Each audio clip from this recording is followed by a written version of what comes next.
Hello, everyone. Good evening. Good evening. It's Dakota from Dakota's Den.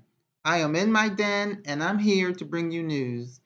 Donald Trump is the president of the United States and he is doing what he promised to do with the immigration situation. The bloody immigration deportation is in the works. It's in people's mouths. It's in the news. It's everywhere. It's starting in Chicago. Here we have Tom Hosan, who is the czar, and I have a few clips for you to watch and listen to and take heed. I personally don't think it's right for what they're doing to the immigrants. They are people, they are not cattle, they are not animals, and they are being treated as such. I believe in, working hard, doing everything you have to do, being legal, working hard, not being a criminal. And the criminals, I get it. You should deport the criminals. But the whole thing just seems, I don't know. There are no words for it. It's just sad. It's just sad. It's just a shame. It's as if you're not a Caucasian, I mean, I hate to say it, but it's like if you're not a Caucasian, you don't matter. And that's not right because we live in a whole vast world of black, white, brown, yellow, in betweens of everything. And God made everybody in the image that they were supposed to be in. And no one should be treated like animals. So I have a couple of clips. I want you to look, and maybe if you're in the situation, if you are an immigrant, you can take something from here to help yourself. So let's check out this first clip with Tom Hosen talking about the bloody deportation that's about to take place. Tom Homan, thank you so much for joining me. I want to ask with something that you said last night, that your deportation operation starts today. Did it? Yeah, ISIS, they're out there enforcing law out today. And of course, as I've said numerous times, they're concentrating on public safety threats. That'll be our priority right out of the gate. So ICE officers are back to doing their job. Where? Where are these, are they actual raids? And how is it different from what we saw yesterday or the day before? Well, look, I wouldn't call them raids. They're targeted enforcement operations. They know exactly who they're looking for. They know pretty much where they'll find them. So, again, these are well-planned operations. They're well investigated, so they have a lot of backup information when they go out there. A whole team goes out for officer safety concerns.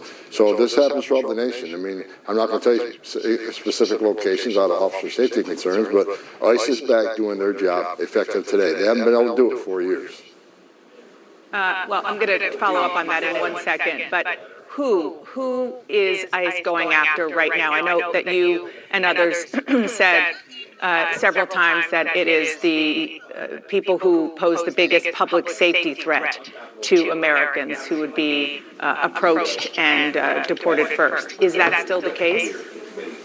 Yes, people in the country illegally that have a criminal conviction that makes them a public safety threat. That's our priority. How are you finding them? Good question. Again, these ICE officers across the country have a non-detained docket. They know who these people are.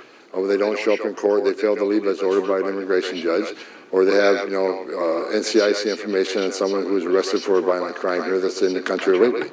They take those leads. They do investigative work, and through that work, try to find out where these people may be located. And that's the whole investigative piece they do before they go out and actually make an arrest. And so what is happening as we speak is limited to those with criminal records? That's the target of this operation, but like I said many times, in places like sanctuary cities where we can't arrest a bad person in the jail, we would like to have access to the jail to arrest a criminal alien in the safety and security of the county jail, which is safer for the community, safer for the officers, safer for the alien. But when you release a public safety threat out of a sanctuary jail and won't give us access to him, that means we got to go to the neighborhood and find him. And we will find him. But when we find him, he may be with others. Others that don't have a criminal conviction but are in the country illegally. They will be arrested too, because we're not going to strike. And this is the difference between the last administration and this administration.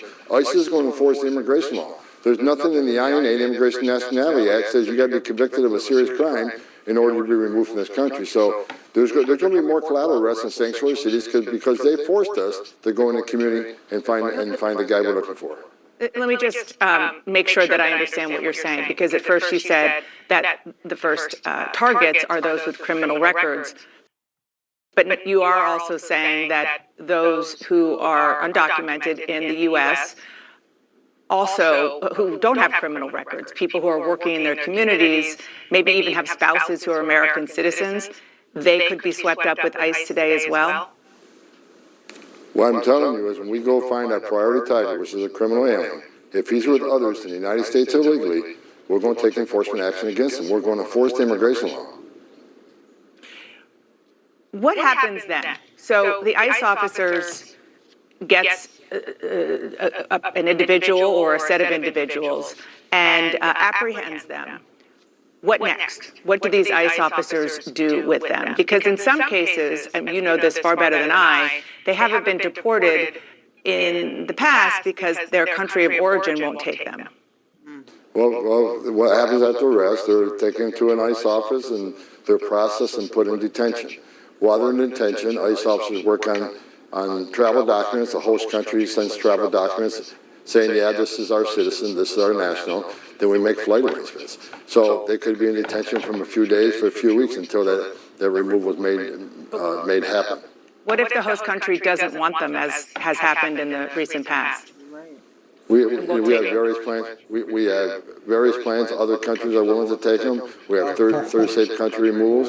So that's something we're working through. But I think you're going to see less of the recalcitrant countries. Countries don't take their citizens back under this president. Because this president has vowed that these countries will take them back. So I'll leave that up to the White House. But there will be negotiations with those countries who are pushing back on recalcitrancy, and they will be removed.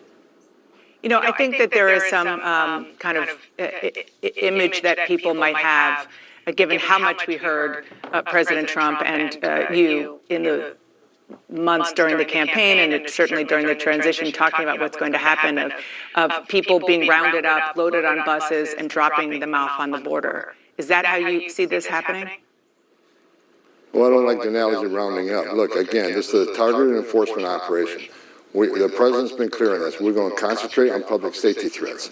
But in sanctuary cities, where they don't let us take that public safety threat into custody and the safety and security of the jail, we have to go find him. If he's with others in the country illegally, ICE will not turn a blind eye to that. ICE is going to uphold the oath they took. They're going to enforce the laws enacted by Congress and signed by a president. And they're going to do that without apology.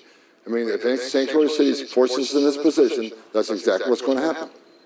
How many deportations do you think that you can carry out this year? Last year, for example, the Biden administration did deport about 270,000 people, which is the most since 2014. I know you said ICE has not been doing its job, but there have been a lot of deportation.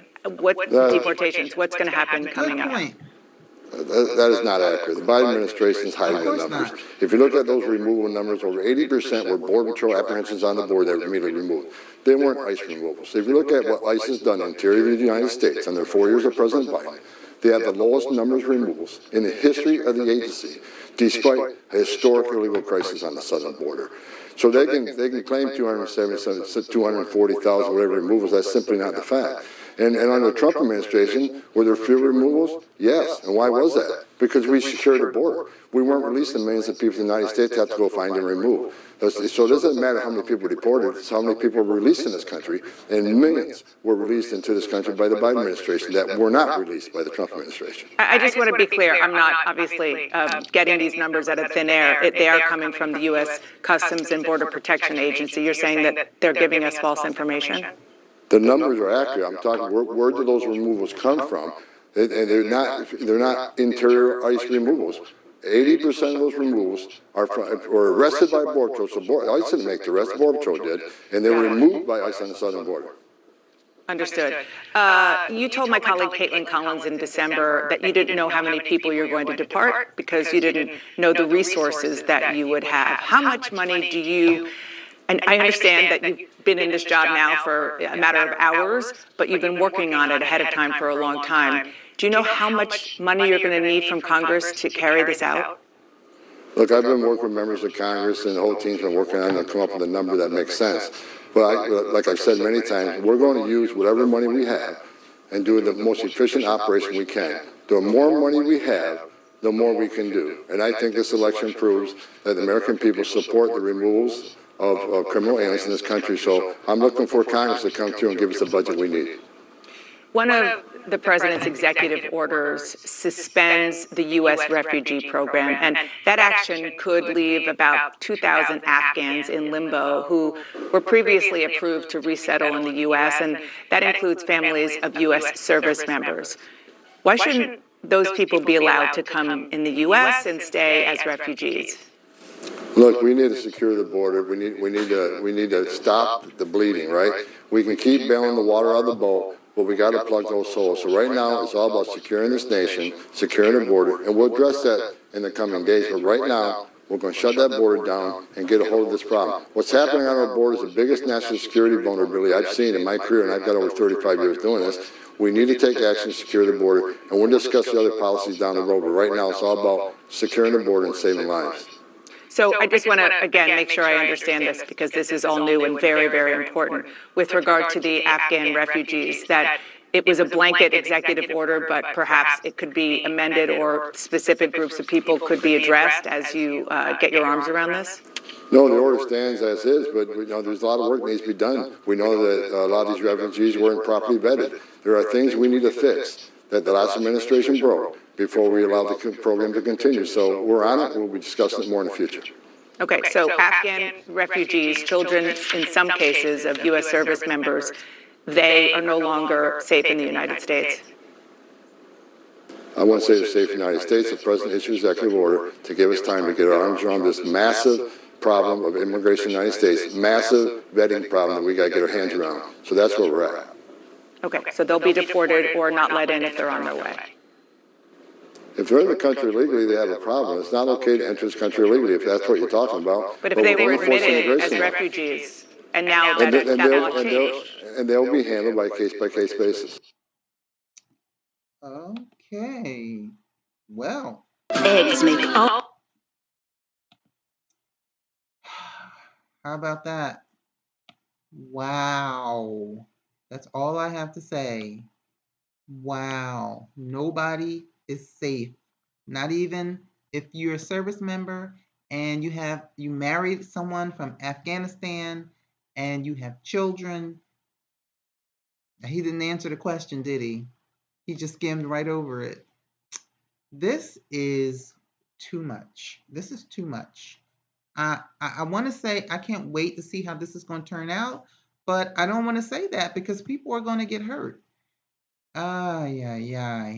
Okay, well, we have one more clip that we must see. Let's check it out. And President Trump has promised to start his crackdowns on undocumented immigrants here in Chicago, and the threat of mass deportations stoking fear in communities across the city. Advocates and political leaders say they're ramping up preparations to fight back. WGN's Julian Cruz has more from Pilsen. Good evening. In coffee shops and businesses here on 18th Street and across the city of Chicago and countless homes, people are concerned about what's to come, but elected leaders say that they'll do everything in their power to protect the city's many immigrant communities. We're not standing in their way. Illinois Governor J.B. Pritzker delivering a message to federal agents and U.S. Immigration and Customs Enforcement, or ICE for short, that he won't stand by to see the feds engage in what Mr. Pritzker calls unlawful and unconstitutional activity that unnecessarily causes harm. Ripping those families apart, not acceptable to Americans. And we're going to stand up for them in the state of Illinois. Here in Chicago, a welcoming city, we will do everything in our power to make sure that people know what their rights are. We are here with them. They are not alone, and we are here to protect each other. From commissioners to the Cook County Board President to Chicago alders. We want folks to know that they can still send their children to school. We have some information on how to protect their neighbors. Chicago community leaders working to dispel the fear, passing out flyers today at half a dozen locations on the Northwest Side, working to reassure the public with the help of organizations like the Illinois Coalition for Immigrant and Refugee Rights, counseling people to not answer the door if ICE agents come knocking, memorize loved ones' phone numbers in case your phone is seized, and call this special hotline, 855-435-7693 for legal representation. But there's no getting around that the fear is harmful and corrosive, many say. You know, it's natural to feel scared in this moment. There's a lot of uncertainty. That's the unfortunate reality, is we don't know what's ahead. Chicago's Mayor Brandon Johnson also vocal in his support of Chicago's immigrant communities. In Pilsen, Julian Cruz, WGN News. Well, there you go, people. It is starting. It is starting. So no one seems to know this, but Amazon actually has a $50 million fund. I don't know what we're going to do, but we got to help. So, I was reading an article about a reverend, and the reverend was located in Chicago, where the deportation is supposed to start. And he speaks for a lot of the immigrants, because a lot of them don't speak English, or they don't speak very good English, or they just don't understand some of the concepts here in America. He said that some of them would come to him and say, listen, if immigration takes me next week, will you sell my house for me? He said that the Republican Party is putting fear in the immigrants, and actually some of the immigrants did self-deportation. I don't know if you guys know what that is, but it's a thing. Self-deportation. That's when you just go home by yourself. Actually, in North Carolina, the line was so long at the North Carolina immigration office for people trying to deport themselves, that they did not have the manpower. The North Carolina immigration office did not have the manpower to handle all the people that were trying to get self-deported, and they just had to turn them back. So they just had to go home. So now what? They can't go home because they can't get processed. So they're just supposed to wait for ISIS. So this is where we are. I mean, I can talk about this until I'm blue in the face, but it's getting late. It's almost 12 o'clock, and tomorrow's another day. And I'm pretty sure there'll be more in the news tomorrow. Not just about ISIS, but about a lot of things with this administration. So everybody, please, I am so glad that you joined me tonight. It's late here, but I know you can watch this video in the morning when you wake up, or whenever you want to with your coffee. So thank you so much, and please give me a thumbs up and subscribe, because I am a new channel and I am trying to grow. And thank you guys for the subscribers who have already subscribed. And everybody, have a great night, and I'm pretty sure I'll see you tomorrow. Bye.